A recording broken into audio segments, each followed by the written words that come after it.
In the heart of our nation, there exists a vital service dedicated to maintaining law and order, protecting citizens, and upholding justice.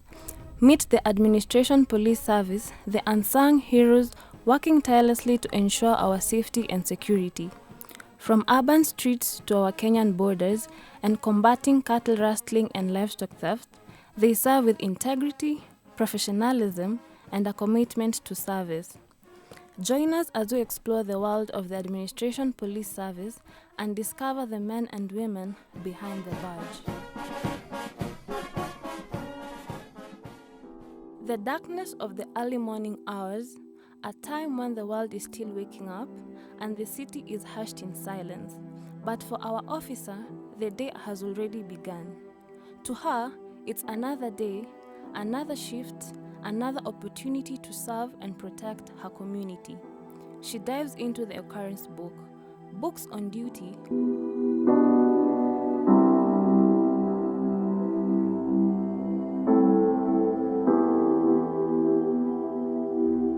With a wealth of experience and expertise, Dr. Masood Mwinyi brings vision and leadership to the forefront of policing. My name is Masood Mwinyi, and I am a police officer. I have served for the last 39 years, diligently and with a lot of dedication. I was employed with the very bare minimal requirements into this service.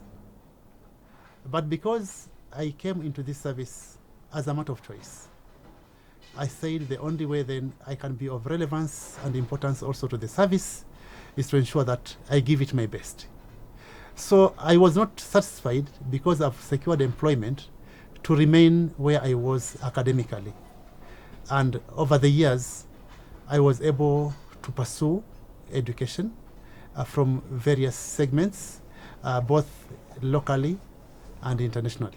So when I speak or I introduce myself as Dr. Masood, I do that with a lot of pride because I know I have walked the academic journey even as I do law enforcement to ensure that I do not only serve with minimal credentials, I serve with the possible maximum credential academically so that my service to my country, again, is value added. I am also a senior assistant inspector general of police. Once upon a time in my infancy period of service, one of the persons I consider my mentor told me, if you want to succeed in this era, even though everybody has a godfather, let your work be your godfather. I also want to urge officers in the service to never rely on favors for them to be promoted. Let them work, let their work speak for themselves.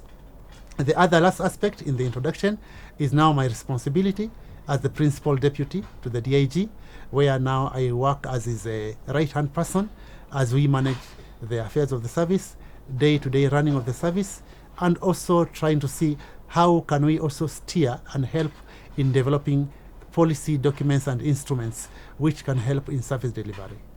The AP is now a force to reckon with in terms of security.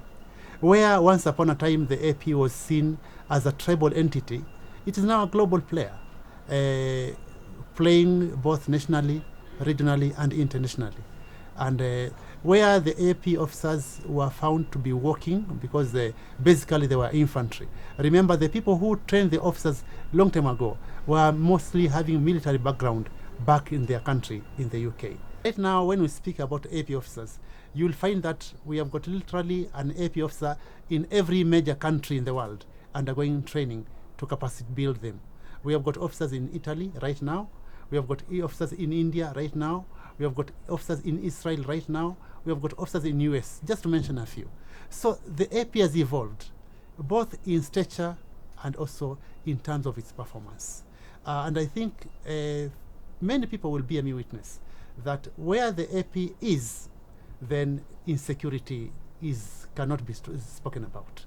And I'm sure, again, even when you take a very quick text with the communities, you will realize that they are more at home with the AP officers. Remember again the background of Askari wa Chifu. Not because these officers were chief's officers, they were for the public, but because of their proximity to the people by being deployed in the chief offices, made them too endear and endearing to the public, such that the chief was synonymous with the AP was synonymous with the chief. Not for any negative way, but particularly because they felt that with them around, service delivery did not suffer and their plight was easily responded to. And that's just an iota of the evolution of the AP service. Well, there are many things that makes me proud, because one, I've seen the force, or rather now the service, grow from a position of disadvantage to a position which is almost enviable. Now, officers from the AP service, once upon a time, officers used to operate in tents and many times in trenches. Of course, the operations in trenches is part of their work and the way they work. But it was very rare to find officers housed in decent houses. I have got officers who are very junior, they are living decently. And that is something very, very commendable. The other thing is about transport. Officers could walk for days on end, or they could hike, rides on other institutions' vehicles. Right now, the service has got its own fleet of vehicles. And this is not only good for the officers, it is also good for the public. Because with the capacity in terms of mobility, it means their ability to respond is eased in a very big way. There is no issue or no time when they will say, we are unable to meet this demand because we have no vehicles. And yet, once upon a time, the entire AP service boasted of its own vehicle, one only.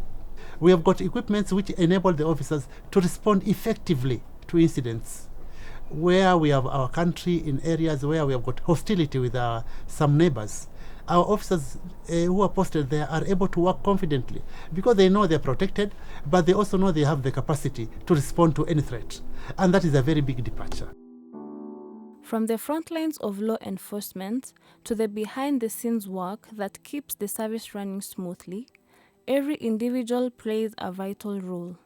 They are the guardians of peace, the defenders of justice, and the embodiment of service to others. One day, somebody came to my office. One of my mantra is, anybody who comes to me, irrespective of whether they have observed the chain of command or not, irrespective of whether they have an appointment or not, I'll see them and I will attend to them. So I said, well, bring it on, let them come. She had a small baby. She tells me, your officers took my tools of trade and now I am unable to fend for myself. So I'm trying to juggle between how insensitive can my officers be, but I'm also thinking now, maybe the livelihood of this mama has been maybe compromised. So I asked, what is it that they took from you? And the lady told me, I am a changa seller. Now you see, here is where you have what we call a moral dilemma. We know changa is illegal. But here is a Kenyan who is crying to you. She even has a baby with her, and that is her only source of livelihood. So I asked her first, do you know that it is illegal to deal with this stuff? She said yes, but what else can I do? So what I did was, one, to try and sensitize her on the dangers of what she was dealing in, the legal implication that she can be jailed or fined, maybe money she does not have. If she goes to jail, the child she's carrying, and maybe there are others at home, may lack parenting. I ordered my people, give the stuff back to her, make sure that you don't disturb her, give her time to settle, and then revisit the place, see whether she has taken something else. 1 week later, I get a visitor again to realize that it is the same lady, because I had the name. The lady had not actually come to complain. She had a number of gifts, some bananas, some arrowroots, some sweet potatoes. And I said, what have I done for me to deserve this? She said, well, one, you had my stuff given back to me. Secondly, you told me to do something else. I've started a small business of mandazi. It is not doing very well, But I also realized that I'm not going hungry, and I also realized that I'm no longer in conflict with the law again. Anybody who walks into my office, I'll make sure they leave out here smiling.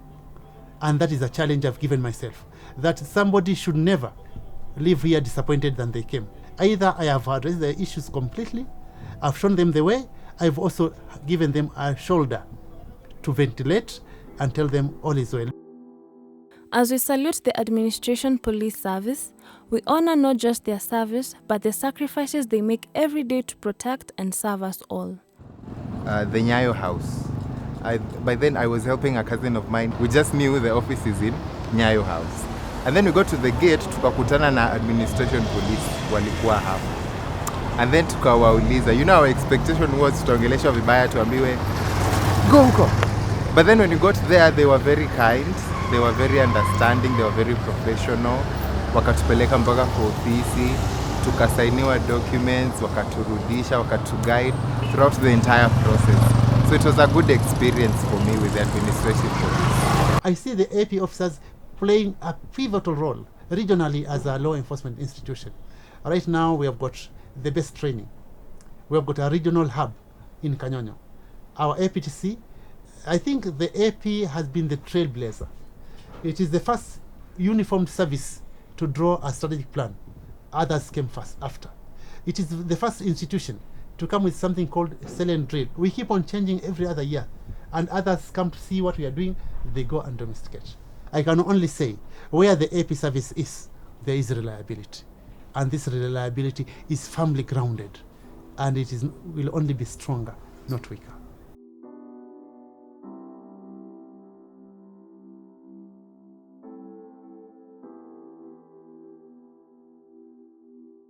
My name is Tabitha Ndano Anicent. I'm a commissioner of police. I'm the outgoing director for gender for the Administration Police Service. But right now my mandate is to be the head of Peace Corps and PCV section, which is a section that is domiciled under the Directorate of Security Operations. And it is a section that deals specifically with the softer way of policing, the preventative way of policing, where we deal with matters of community policing, matters of peace building and conflict management, which is a mandate of APS. We also are looking at bringing on board the softer way of addressing violent extremism, which is part and parcel of the continuum of terrorism. And you realize that the history of police is that we never saw the public as having a role in matters of policing. But through community policing, then we are able to enlist the support of citizens to come and participate in matters of policing, and more so because crime is predominantly local in nature, and the community members understand more the security issues that they go through. So when, as police officers, we are able to leverage on the knowledge that the community members have, including the resources that they have, then we are able to address crime adequately and efficiently. So for me, joining Peace Corps was a great thing for me, because I knew that we are going to enlist the support of citizens so that they can be able to come and help us in addressing the issues of crime and social disorder, so that we can have a peaceful Kenya where everybody can be able to invest, everybody can be able to conduct their businesses, and ultimately can have a prosperous Kenya. Kwa majina naitwa Omeri Wamboi, nafanya kazi ya biashara, nauza matunda, sweet, jugu. Mimi ni mfanyabiashara. Kwanza nikiwaona uanga nikiwaona naonanga na kuanga niko safe. Juu najua kama nataka hata kuambirio direction mahali, najua huwezi ulisia kila mtu yoyote mahali, lakini ukiwaona tu hivi unajua watakudirect. Pia unaona kama hata ukienda kuchukua, kama hata unaenda kuchukua, hata kama ni do zako unaenda kuchukua, unajua ukiwaona unajua uko safe. The administration police is mandated by the law, the constitution, which talks about fostering and promoting relationships with the broader society. And the DIG is sought to establish and maintain a relationship between the administration police service and the community members. So we've been able to embrace a policing strategy that incorporates the support of the community members, so that we are able to police with the consent of community members more than coercing them or forcing policing duties on them. So that has really helped the administration police to be able to dispatch their particular policing duties. We have the mandate of offering specialized anti-stock theft unit services. We have the mandate of protecting our borders. We have the mandate of giving protection to strategic installation, government property, and vital installations. We are supposed to offer security. We're also supposed to work with other agencies, and especially offering them the support so that they can be able to undertake their administrative and their legal mandate. We also have the role of working with other agencies for purposes of peace building and conflict management, so that at the end of the day, we are able to address conflict in the country or in places where we have conflict by analyzing the conflict, knowing who are the actors, and this we do together with the members of public so that we can be able to address a problem holistically. We are proud to have one of our own, Daktari Gilbert Masengeli, who is our Deputy Inspector General, a man that has been able to rise from the ranks from a constable up to the Deputy Inspector General. That gives hope to every other officer that it is doable, that it doesn't matter where you join at, but you can be able to go up the ladder and become the Deputy Inspector of Administration Police Service. So that and many others are part and parcel of the milestones, or what you can talk about the history of the Administration Police Service. One of the challenges that I know as police officers we face is the changing face of crime every other day. The emerging crimes that we are having. And these emerging crimes are not at times accompanied by change in legislation. So it becomes a challenge for us as police officers to be able to address the problems holistically. But that notwithstanding, I think the government is spot on. It is always there to be able to enhance our skills for purposes of dealing with the emerging crimes that are there, and also providing for us the kitting that we need for purposes of addressing crime effectively and efficiently. So many things keeps me hopeful. Number one is the hope of being a Christian, and the fact that spirituality, when you depend on God, there is the strength that comes with it. So depending on God just gives me the hope to forge on. But over and above that, we have the supportive management that is around us, the officers that are senior to us, and also the colleagues that we work with in the office. So we have strong support systems where we are able to fall back when things are not working, where we are also able to brainstorm on challenges as they are, so that we can be able to see how are we going to address that. But also the opportunity of knowing that each challenge comes with growth. The growth of addressing it becomes an opportunity for us to be able to foster on, knowing that tomorrow will be better.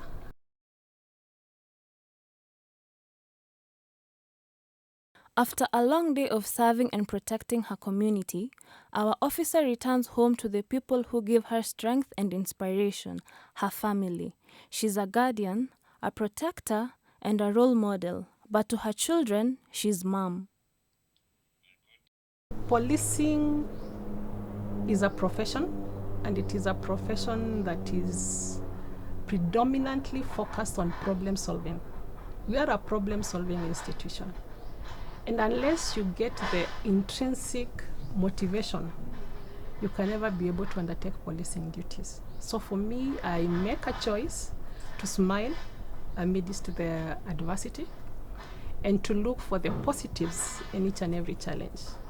Because depending on how you look at life, you can either frown at it or you can laugh at it. So for me, I choose to look at it from the positive lenses, and that one gives me the strength to be able to face life and face every day with a lot of joy and smile on my face. The vision of the AP service is to be the leading community safety provider with a focus on quality service to the public. So if we want to be the leading, then we can only remain above the rest. And that is where I see the AP being the leading community safety provider with a focus on quality service to the public.